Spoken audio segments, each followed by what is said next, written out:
The crystal towers of Varesh Prime reached into the purple sky like frozen lightning.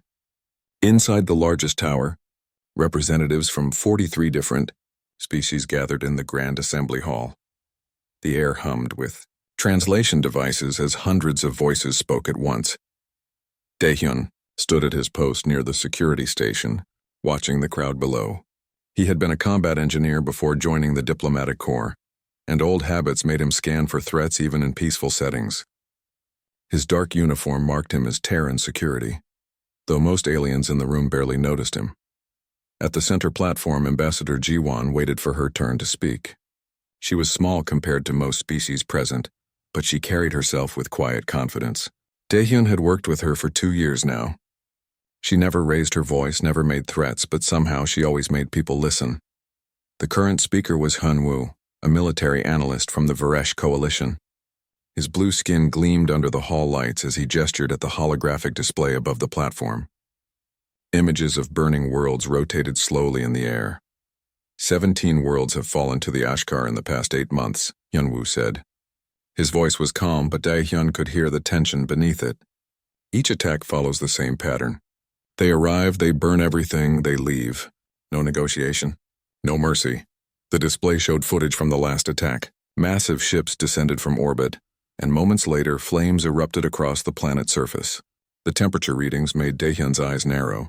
800 degrees Celsius. Hot enough to melt most metals. Our forces evacuate within minutes, Hyun-woo continued. We have no choice. No species in the coalition can survive those temperatures. Our equipment fails. Our weapons malfunction.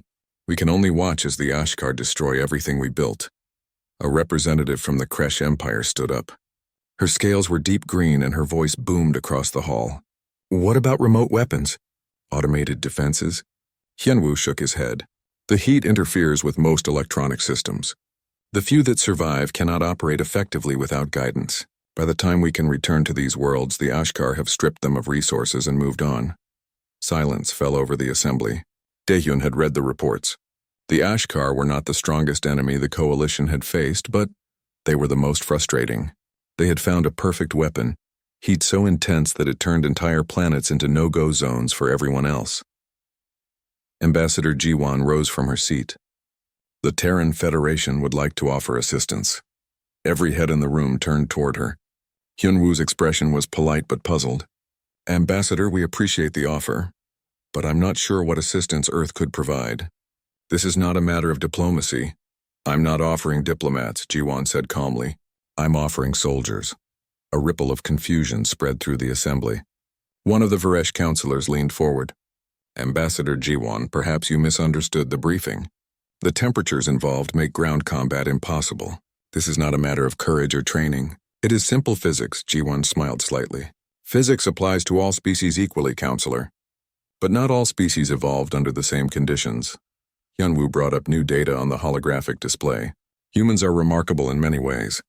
Your species has achieved much in the short time since joining the coalition, but your biology is carbon-based just like ours. The heat levels we're discussing would kill any organic being within minutes.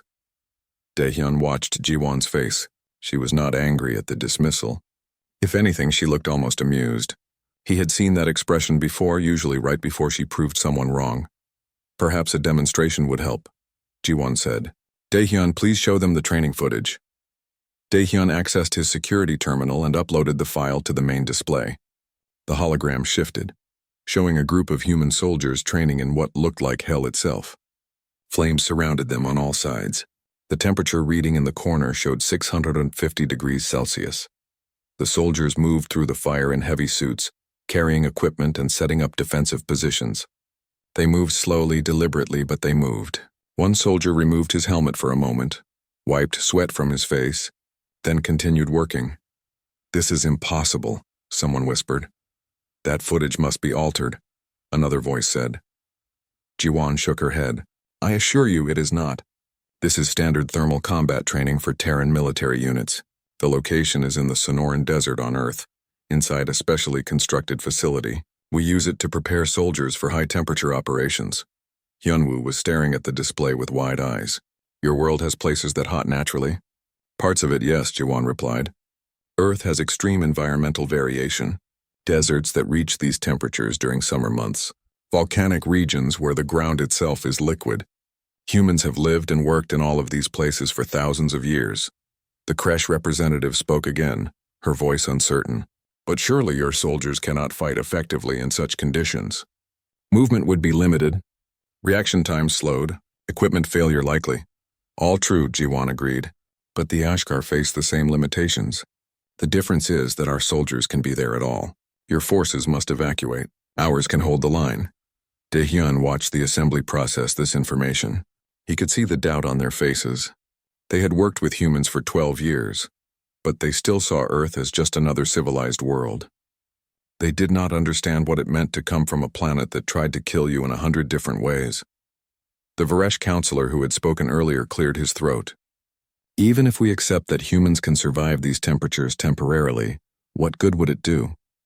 The Ashkar outnumber any force we could deploy. A handful of soldiers, no matter how heat-resistant, cannot stop an invasion.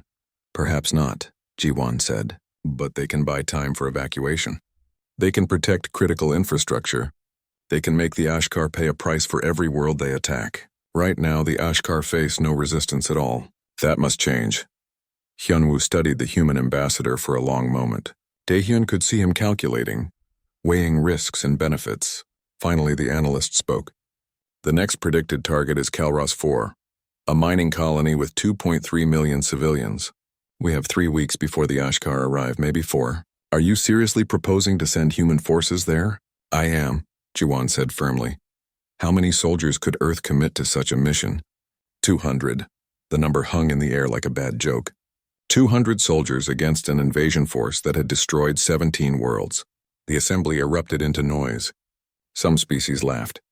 Others looked offended as if the offer itself was an insult. The Varesh counselor raised his hand for silence. When the noise died down, he looked at Jiwan with something like pity in his eyes. Ambassador, I understand that humans have a reputation for optimism, but 200 soldiers cannot defend an entire world. I cannot in good conscience allow your people to commit suicide for a symbolic gesture. It is not symbolic, Jiwan said quietly, and I am not asking for permission. I am informing you of our intentions as a courtesy and member of the coalition. Terran forces will deploy to Kalros 4 within 1 week. We will coordinate with local defense forces, but we will be there regardless of your decision. The counselor looked taken aback. You would risk causing a diplomatic incident over this? I would risk far more to protect 2.3 million lives, Jiwan replied. The coalition has been a good ally to humanity. Now let us be a good ally in return. Daehyun saw Hyunwoo lean back in his seat, shaking his head slowly. The analyst looked like someone watching a slow-motion disaster unfold. But there was something else in his expression, too. Curiosity, maybe, or hope. After a long silence, the counselor sighed. Very well. If the Terran Federation is determined to send forces to Kalros 4, the coalition will not stand in your way. We will coordinate with your commanders and provide whatever support we can. But Ambassador Jiwan, I hope you understand the likely outcome of this mission. I do, Jiwan said softly. Better than you might think. The assembly moved on to other business, but Daehyun noticed many species still watching the human delegation with concerned expressions. They thought they were about to witness a tragedy. 200 humans marching into an inferno to die for nothing. As the session ended and the crowd began to disperse, Hyunwoo approached Jiwan and Daehyun. Up close, the analyst looked even more troubled. Ambassador, I must ask, does Earth truly understand what it is committing to? I have seen the Ashkar burn worlds to ash. Your soldiers may survive the heat temporarily, but the Ashkar themselves are not helpless. They are warriors who have evolved to fight in those conditions. Your people will be outnumbered, outgunned, and fighting in an environment that weakens them. Jiwan met his gaze steadily. Analyst Hyunwoo, let me tell you something about humans. We are not the strongest species. We are not the fastest or the smartest, but we are very, very good at refusing to die. Give us 3 weeks on Kalros 4. If we fail, you lose nothing but 200 volunteers who knew the risks. If you succeed, everything changes, Hyunwoo finished quietly. Exactly, Jiwan said. As they walked away from the assembly hall, Daehyun finally spoke. You know they think we're crazy. Of course they do, Jiwan replied with a slight smile. They called us myths for years. The transport ship descended through the orange clouds of Calros 4. Inside the cargo bay, 200 human soldiers checked their equipment in silence. Tejan walked between the rows, inspecting gear and offering quiet words to his troops. He had commanded the Rapid Response Unit for 6 years, but this mission was different from anything they had faced before. Daehyun stood near the loading ramp with Sunhee, the unit's combat medic. She was studying a data pad showing coalition casualty reports from previous Ashkar attacks. Her expression grew darker with each screen. Most of them didn't die from direct combat, Sunhee said quietly. They died from equipment failure. Heat stroke. System collapse. The Ashkar barely had to fight them. Will our equipment hold up better? Daehyun asked. Sunhee shrugged. Our suits are designed for extreme heat, but we've never tested them against something like this. The theory says they should work. Theory and reality don't always match. The ship landed at the main coalition base with a heavy thud. As the ramp lowered, a wave of heat rolled into the cargo bay. Even through their climate-controlled undersuits, the humans felt it. This was going to be rough. Commander Thress waited for them on the landing pad. He was massive, nearly 3 meters tall, with thick reptilian scales that gleamed dark purple in the sunlight. His species, the Vrex, were known as fierce warriors. But even Thress looked nervous as he studied the small human force. Commander Tejan, Thress said, his voice a deep rumble. Welcome to Calros 4. I wish I could say the welcome was warmer, but... He gestured at the scorching landscape around them. I think we have enough heat already. Tejan smiled slightly. We've trained for worse, Commander. What's the current situation? Thress led them to the command center, a reinforced bunker that hummed with cooling systems working at full power. Inside, holographic displays showed the planet's defense grid. Thousands of coalition soldiers were positioned in a ring 20 kilometers from the primary settlement.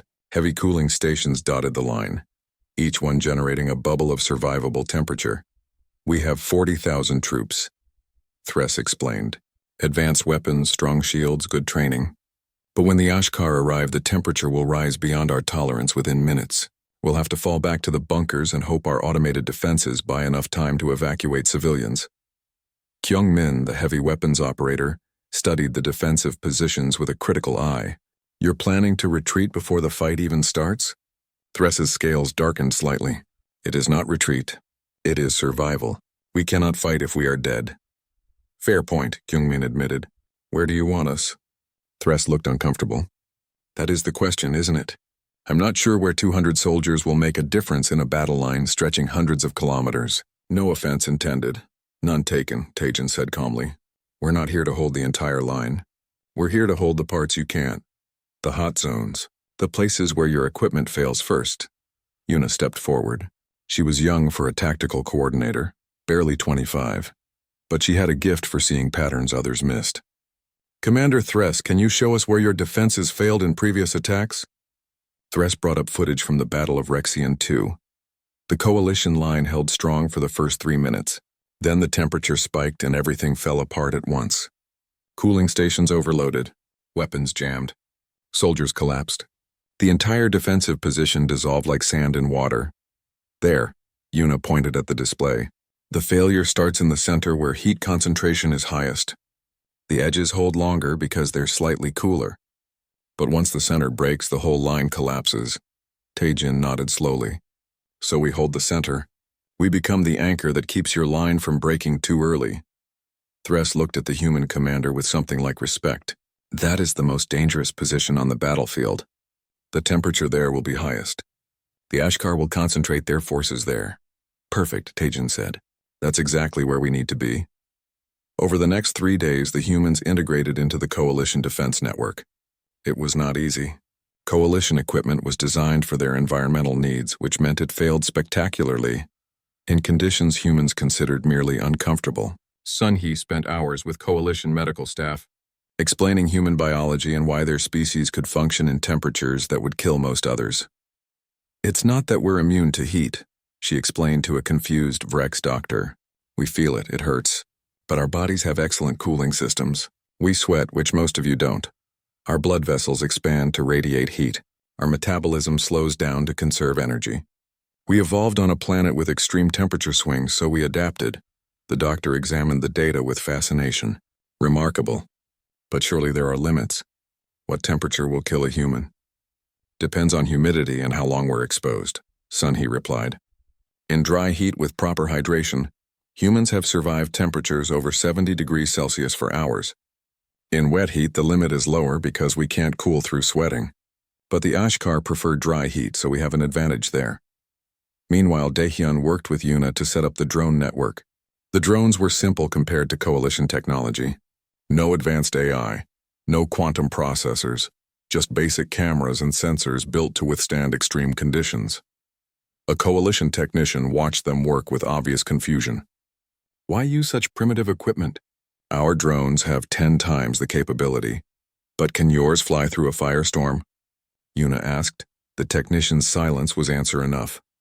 On the 4th day, the Ashkar arrived. Their ships appeared at dawn, dark shapes that blotted out the sun. Hundreds of vessels in tight formation, descending toward the planet's surface. As they came lower, the temperature began to rise. Inside the command bunker, alarms screamed. Thress watched his displays with grim determination. All forces to defensive positions. Cooling stations to maximum power. Prepare for engagement. The coalition soldiers moved to their posts. They looked ready, professional, well-trained. But Daehyun could see the fear in their eyes. They knew what was coming. They had seen it destroy 17 worlds. The humans took their position at the center of the line. 200 soldiers against an invasion force.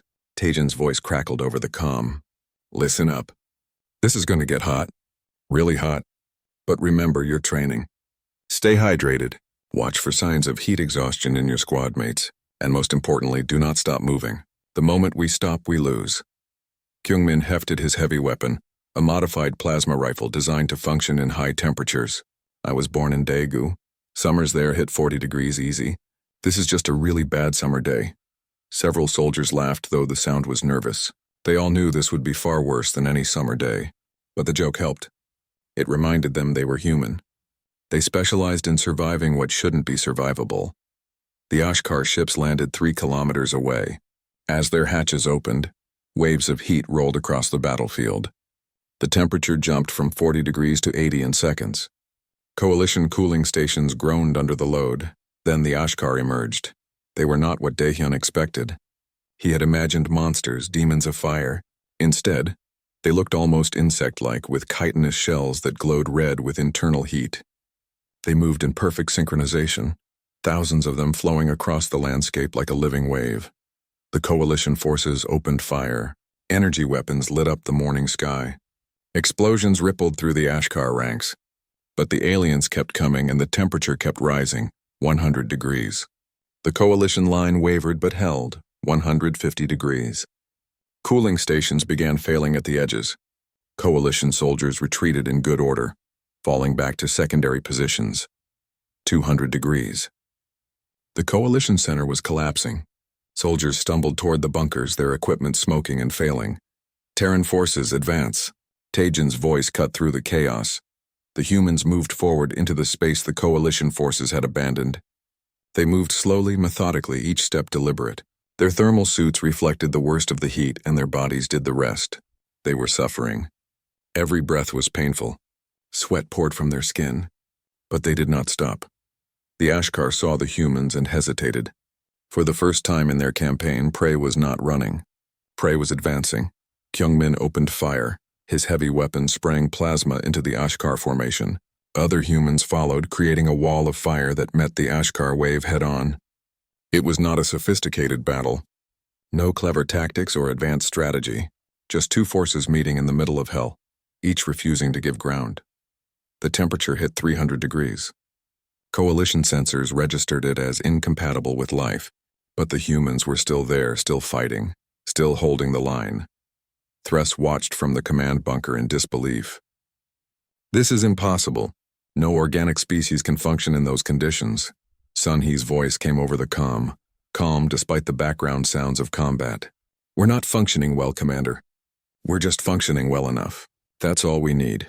The battle raged for 6 hours. The humans held the center while coalition forces defended the flanks from better positions.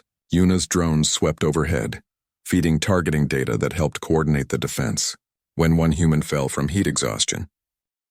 3 days after the first battle, the Ashkar attacked again. This time they came at noon when the planet's sun was highest and the base temperature was already 45 degrees. They had learned from their first encounter. They brought more ships, more soldiers, and they pushed the heat even higher. The coalition forces held their positions longer this time, but eventually physics won. When the temperature passed 200 degrees, they had to retreat. Only the humans remained at the center, an island of resistance in a sea of fire. Borum watched the battle from inside a climate-controlled observation room. She was a xenopsychology specialist, sent by Earth to study how different species fought together. What she was witnessing was not what she had expected. The Ashkar were confused. She could see it in their movement patterns. They kept pausing, regrouping, changing tactics. They had never faced an enemy that did not run from heat. Their entire strategy was built around environmental warfare, and it was failing. Borum spoke into her recorder. Day 72 of deployment. The Ashkar continued to show signs of tactical uncertainty. They evolved on a high-temperature world and use heat as their primary weapon. But humans evolved on a world with extreme temperature variation. We are not heat-resistant, but we are heat-adaptive. There is a significant difference. She watched Kyungmin's squad advance on an Ashkar position. They moved slowly, each step calculated. Every few minutes they stopped to drink water and check on each other. It was not pretty combat. It was not heroic. It was just methodical, stubborn persistence.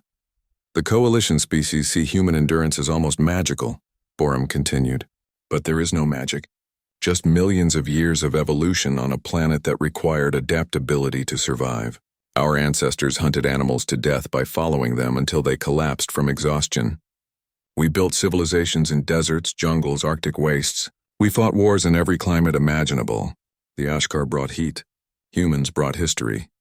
In the engineering section, Seokjin was having an argument with a coalition engineer. The engineer was holding a piece of melted equipment and looked personally offended by its failure.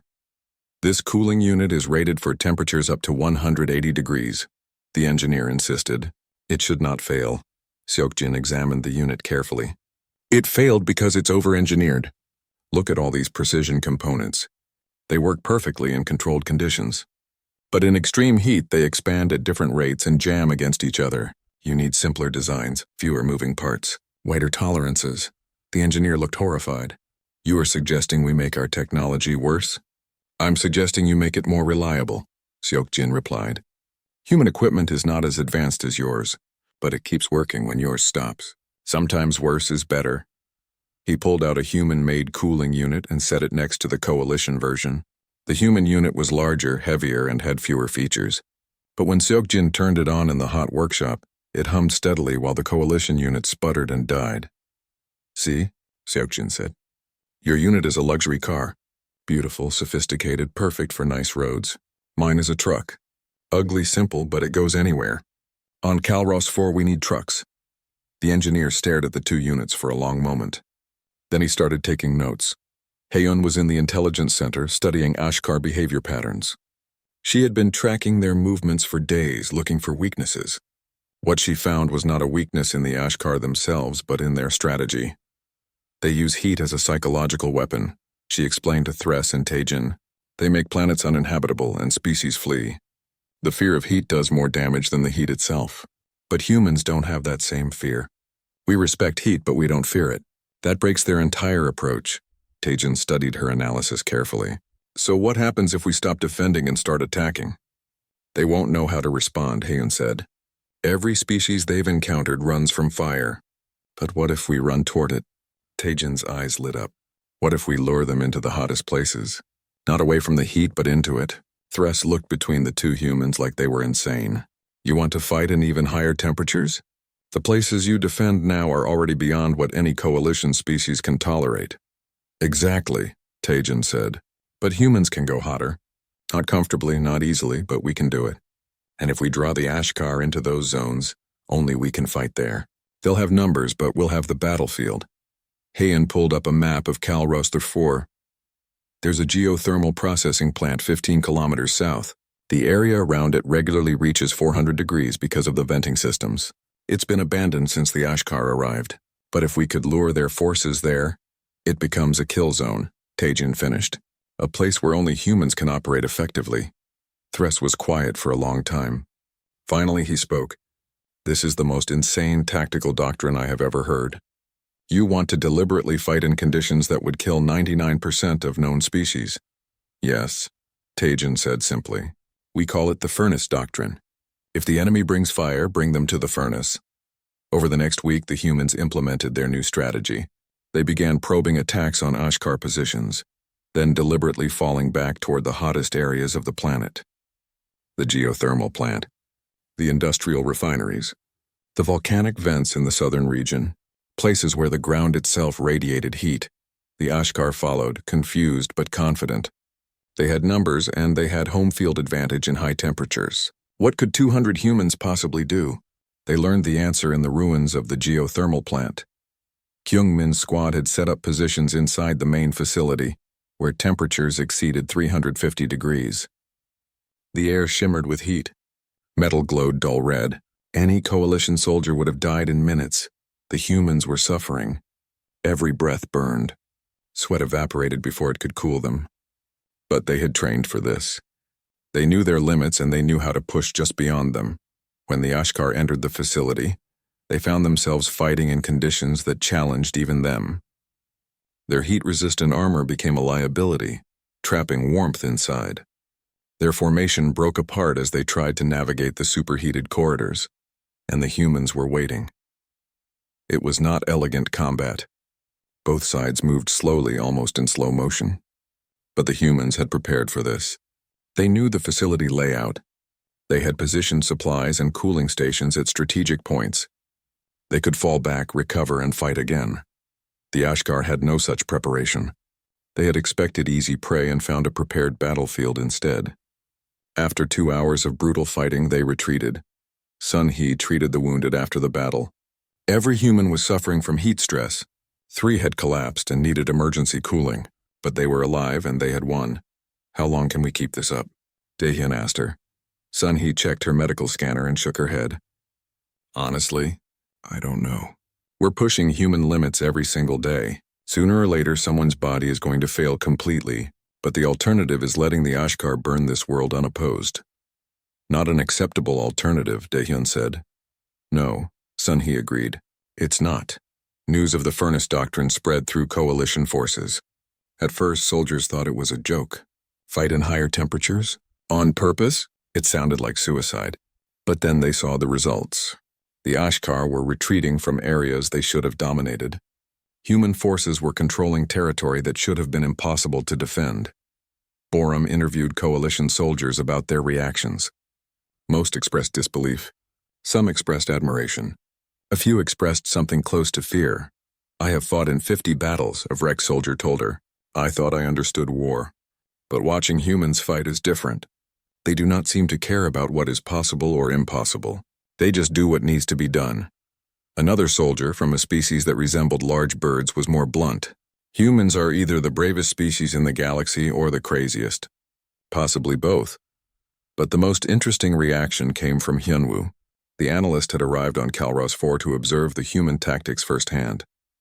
He spent days watching, recording, analyzing. When Borum interviewed him, his answer was careful and precise. I was wrong, Hyunwoo said. Not about the physics. The heat should kill them. The conditions are beyond what carbon-based life should tolerate. But I was wrong about what humans are. I thought they were just another species.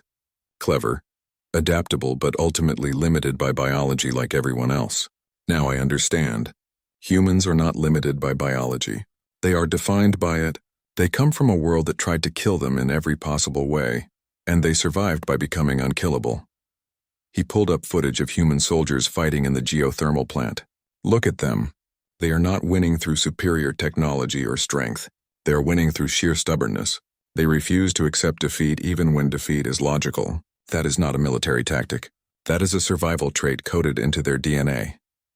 By the end of the 3rd week, the Ashkar had stopped advancing. Their ships remained in orbit, but ground forces were pulling back. For the first time in their campaign, they had encountered an enemy they could not simply burn into submission.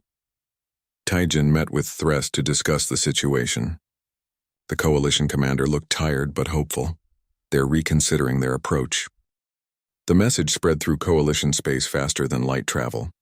A single transmission, sent from Calros 4 containing footage that no one could quite believe. Humans fighting in temperatures that sensors declared incompatible with life, soldiers advancing through walls of flame, an invasion force that had destroyed 17 worlds, stopped by 200 stubborn beings from a planet most species still barely understood. Nari received the footage in her quarters on a coalition news ship. She was a war correspondent, known for covering the most dangerous conflicts in the galaxy. She had seen terrible things in her career, but nothing had prepared her for what she was watching. The footage showed a human soldier carrying a wounded comrade through what looked like the surface of a star. The temperature reading in the corner said 390 degrees Celsius. The soldier's armor was smoking. Each step looked like agony, but the soldier kept moving until they reached a cooling station. Nari played the footage again, and again.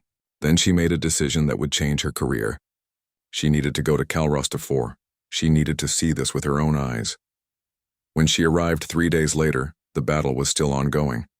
But the nature of the conflict had changed. The Ashkar were no longer attacking. They were defending. Human forces had taken the initiative, pushing into Ashkar-held territory using tactics that made no logical sense. Nari embedded with a coalition unit that was working alongside humans.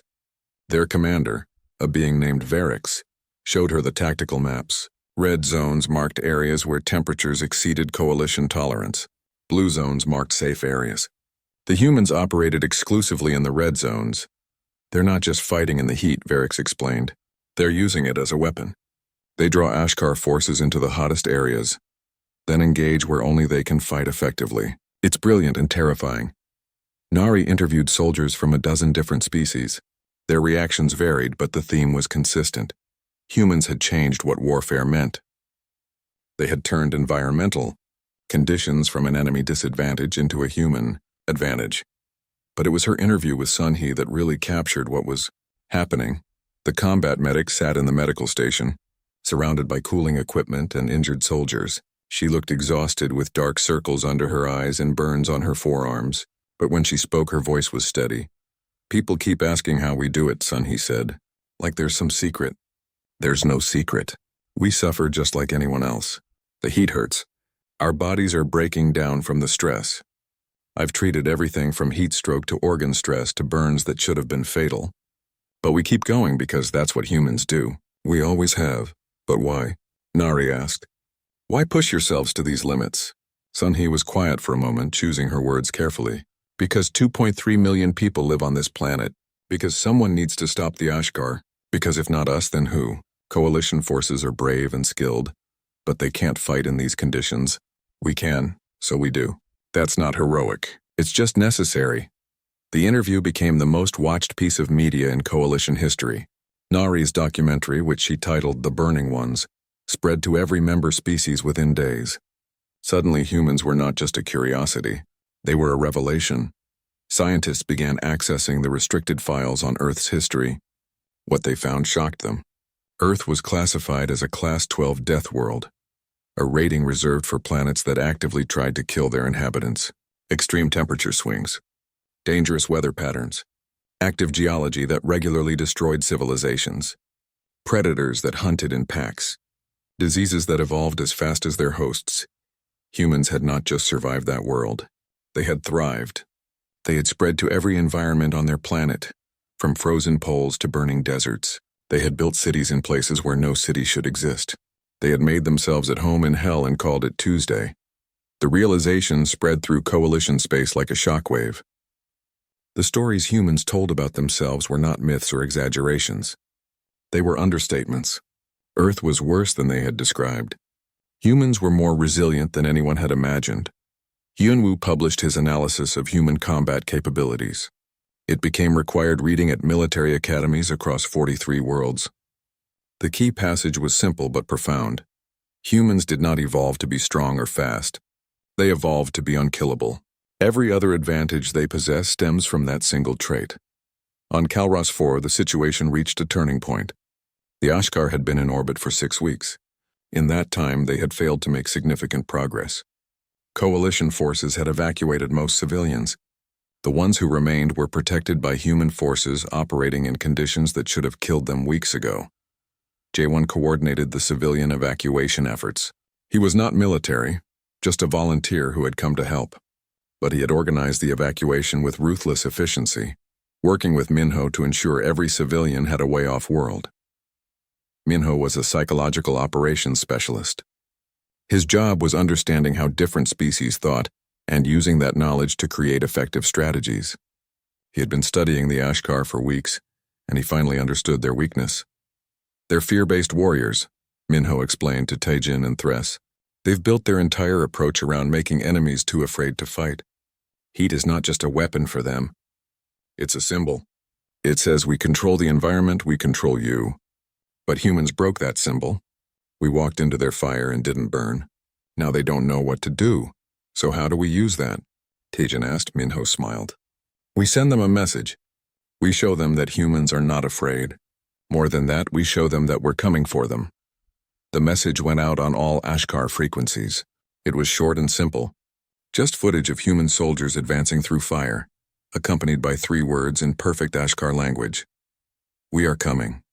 The response was immediate. The Ashkar fleet began preparing for departure. They were not fleeing in panic. They were conducting an organized withdrawal. But they were leaving.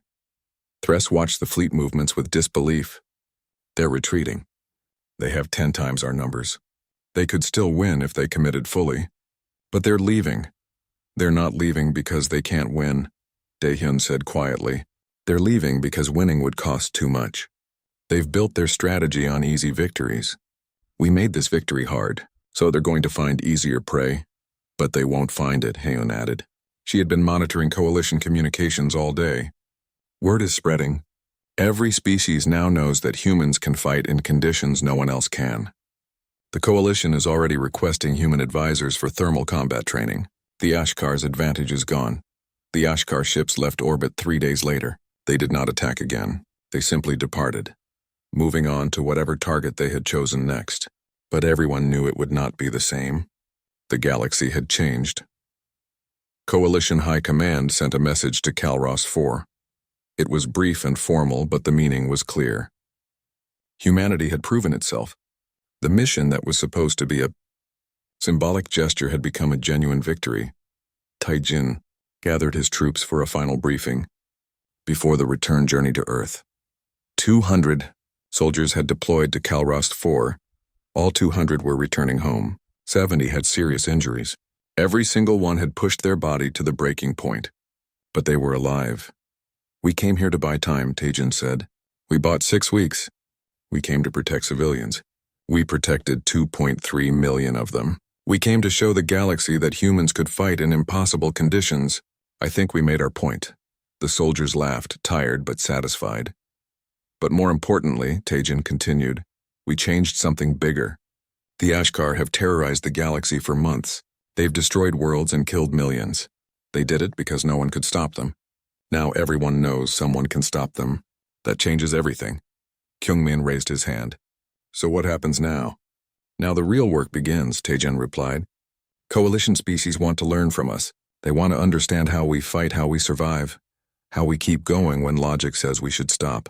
We're going to teach them, not to make them like us, but to show them what's possible when you refuse to give up. After the briefing, Daehyun found Hyunwoo standing outside the command bunker. The analyst had been on Calros 4 for 3 weeks, observing human tactics firsthand. He looked different than he had at the assembly on Varesh Prime. Less certain, more thoughtful. I owe you an apology, Hyunwoo said. At the assembly, I dismissed your capabilities. I thought I understood the limits of what organic life could achieve. I was wrong. You were not wrong, Daehyun replied. Everything you said was accurate. The heat should kill us. The conditions are beyond what biology should tolerate. You were just missing one piece of information. Which was? Human biology is designed to tolerate the intolerable. It's not that we're immune to damage. We just have a very high tolerance for being damaged while still functioning. That's not a strength most species need, so they don't have it. We needed it, so we evolved it. Hyunwoo nodded slowly. I'm writing a book about human military history. Would you be willing to be interviewed? Sure, Daehyun said. What's the book called? Hyunwoo looked embarrassed. The working title is The Species That Weaponize Stubbornness, but I'm open to suggestions. 6 months after Calros 4, the galaxy looked different. The Ashkar incursion had not ended, but it had stalled completely. The swarm species that had destroyed 17 worlds in 8 months had not successfully taken a single world since their retreat from Calros 4. They still prowled the outer rim, still searched for vulnerable targets, but now every target had something they feared: human thermal specialists. Ambassador G1 stood before the Coalition Council once again. The room was the same. The representatives were the same. But the atmosphere had completely changed. 6 months ago, they had dismissed human offers of help. Now they listened with respect. The Terran Federation proposes the creation of a specialized force, G1 said. We call it the Terran Thermal Corps. It will consist of human soldiers specifically trained for high-temperature combat operations. These forces will be available to defend any coalition world threatened by enemies using environmental warfare. A representative from the Kresh Empire raised his hand. Ambassador, some members are concerned about having a standing human military force operating throughout coalition space. No offense, but this could be seen as expansion of Terran influence. G1 smiled slightly. I understand the concern. Let me be clear. These forces will operate under coalition command. They will deploy only when requested by member worlds. They will follow all coalition military protocols. We're not seeking to expand influence.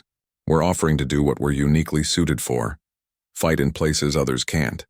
The Varesh counselor who had doubted humans 6 months ago spoke next. I think the ambassador's proposal is reasonable. Humans have proven they can do what they claim. More importantly, they've shown they fight to protect others, not to conquer. I support this initiative. The vote was unanimous. The Terran Thermal Corps was officially established as part of Coalition Defense Forces. After the meeting, Hyunwoo approached Ji-won in the corridor. He was carrying a data pad and looked nervous. Ambassador, I wanted to show you something before publication. It's my book. Ji-won took the pad and read the opening passage. It described the first assembly meeting 6 months ago, when humans had offered help and been dismissed. Then it described what happened next. The Battle of Calros IV and the Furnace Doctrine. The change that swept through the galaxy. It's good, Ji-won said, handing back the pad. But you're missing something. What? The fear, Ji-won said quietly. You write about human capabilities and resilience. That's accurate. But you don't talk about what we were afraid of. We were terrified on Calros 4. Every soldier knew they might die. Every medic knew they might lose patients. Every commander knew they might fail. We didn't fight without fear. We fought despite fear. That's the real story. Hyunwoo made notes rapidly. You're right. I'll add that. But I have to ask, why do you think humans can do that? Fight despite fear? Ji-won thought for a moment. Because on Earth everything is scary. The weather can kill you. The animals can kill you. The geology can kill you. Early humans lived in constant fear. But they had two choices. Let fear stop them or move forward anyway. The ones who let fear stop them died. The ones who moved forward anyway became our ancestors.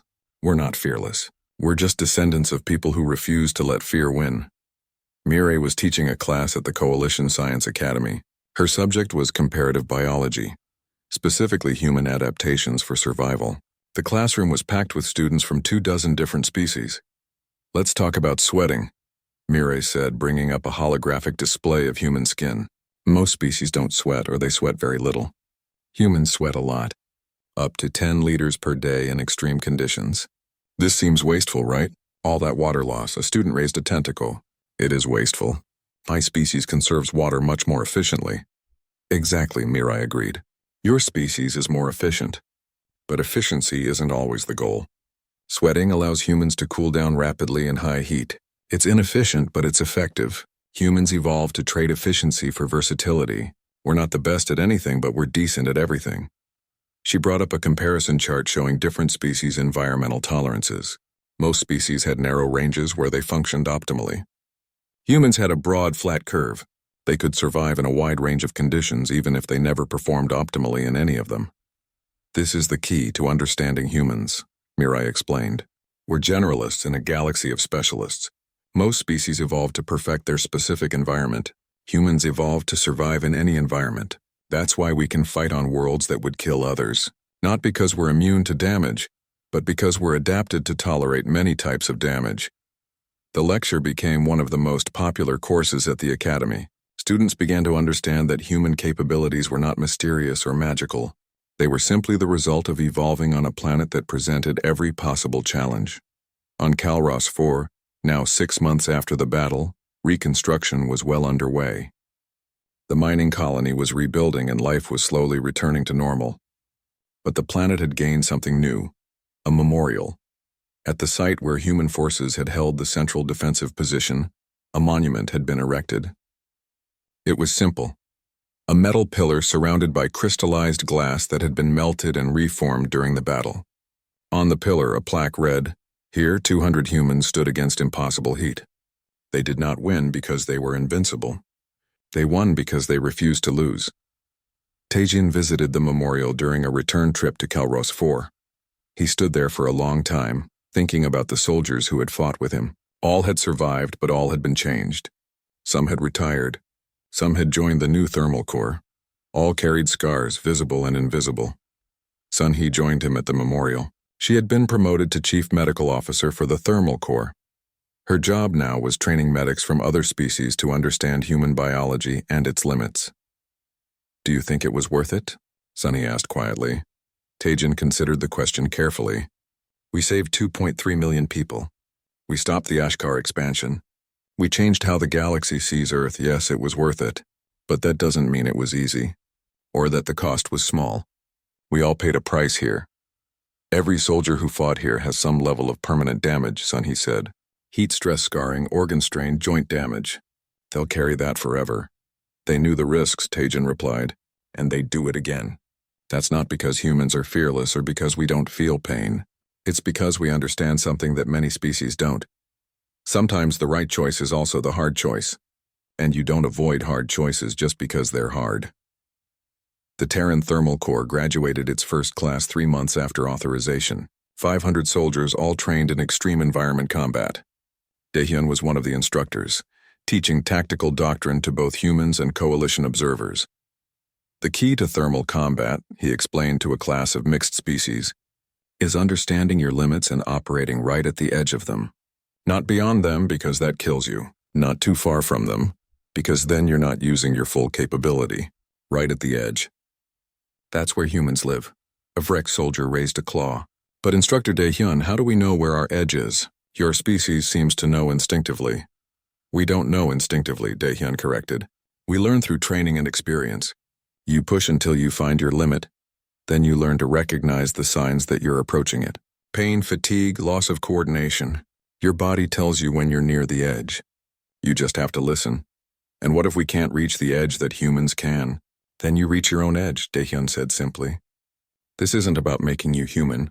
It's about teaching you to use your full capability instead of stopping early because of fear. Every species has limits. Most never discover what those limits actually are because they never push that far." The training program became famous throughout Coalition space. Species that had never considered themselves capable of extreme environment operations discovered they could do more than they thought. Not as much as humans, but more than they had believed possible. Kyungmin took a different path. He became a civilian consultant, working with coalition engineers to design equipment that could function in extreme conditions. He and Seokjin formed a company that specialized in simplifying over-engineered systems. "The problem with advanced technology," Kyungmin explained to a group of engineers, "is that it often sacrifices reliability for capability. You build a weapon that can do 100 things perfectly, but it breaks if anything goes slightly wrong. Humans learn to build tools that do 10 things adequately and never break. Sometimes adequate is better than perfect." Their company became wildly successful. Coalition militaries began ordering simplified versions of their equipment, designed to keep working in conditions that would destroy standard gear. Yuna went back to Earth and started teaching a course on tactical innovation. Her key lesson was simple. Sometimes the best tactic is the one your enemy doesn't expect, not because it's clever, but because it's too simple or too stupid to consider. "The Ashkar never expected us to advance into higher heat," she told her students. Not because they couldn't imagine someone trying it, but because it was such an obviously bad idea that they assumed no one would.